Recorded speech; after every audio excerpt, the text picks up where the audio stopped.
General Tony Zinni. He's a great Marine. He was 2 tours in Vietnam, and he was on his 2nd tour shot so that if you see him without a shirt in his back, he's zippered up in the back, and he was evacuated. Very heroic in Vietnam. And he went on to be the commander of all the forces in Somalia to bring them out after Black Hawk Down, an amazing operation. He was a commander at the U.S. Central Command, and I think he's one of the brightest minds that we have in our country today. And I'm so thankful that he came tonight to talk with you all, because he truly is somebody worth listening to. Ladies and gentlemen, help me welcome General Tony Zinni.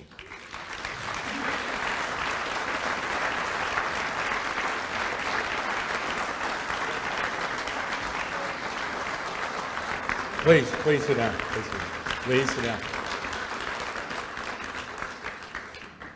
It's always tough to follow Galloway, and I want to dispel the rumor that he first wore that distinguished cover at the Battle of Little Bighorn. I've heard that rumor going around.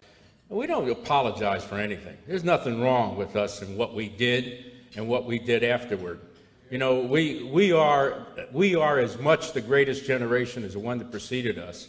You can look at those statistics. You can look at those statistics as to what we did. We not only fought this 10-year war with confused political direction and won every battle we were asked to win. You know, what did we do after that? We took the military out of the ashes of all sorts of things that Joe mentioned, and we rebuilt the finest military, won the Cold War, created the greatest economy that this nation has ever had. And every time you look at these statistics that you see that Mike has printed out, you know, we weren't the drug-ridden, homeless population. We ended up being far better than our counterparts. Why are there tens of thousands of people running around pretending to be Vietnam veterans? I haven't seen anybody pretend that they were at Woodstock, you know?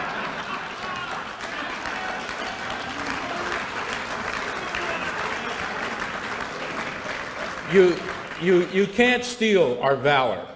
It's ours. We own it, just like Joe said. And we're proud of it. And our generation did as much, if not more, for this nation than any generation. And I would give you one example. In Washington, D.C., you know, almost every other day I drive by our memorial. It's the most visited memorial in Washington, D.C., more than any other. If you talk to the people that work there, the National Park Service, you know, they do a great job of trying to keep the memorials clean and polished and ready. It's not good enough for our generation. We have veterans and sons and daughters of veterans that come there with toothbrushes and scrub that wall to make it perfect. You know, I was there on Father's Day when we take roses and put them by every name and ask the families if they'll give us anything they want to say to who they lost, and we wrap them around the roses and put them there. There is no memorial in Washington, D.C. where those that were the buddies of those we lost care for it, tend to it, respect it.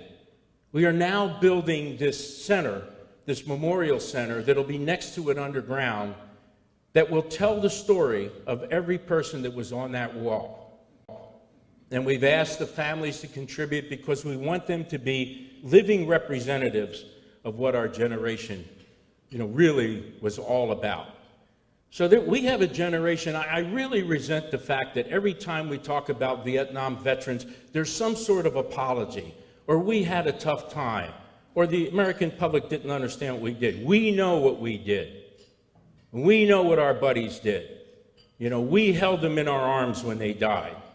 We know who's on that wall. We know that we contributed to the defeat of one of the greatest threats to our nation in the world. And in the end, the enemy collapsed. Why does Vietnam want to be more like us today? Why are they reaching out to us today? You know, and I think we've got to stand up as the veterans and part of that generation to say what we did. We saw more combat than our fathers did in World War II.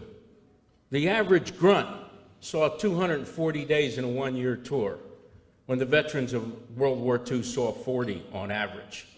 And you never knew what was around the next corner. I sat in an event like this at a table, not realizing that next to me was a Medal of Honor recipient from World War II, a great American. And we were talking about Vietnam in a setting like this. And we were talking about the kinds of wars we've had since then. And he turned to me, and again, I didn't know who he was at the time, and he said, you know, I could not have done what you did. And he said, when we went into combat, we knew where the front lines were. We knew when we were going to have to gird our loins and go in and fight. We knew when that battle was over and we came back that we had a chance to rest.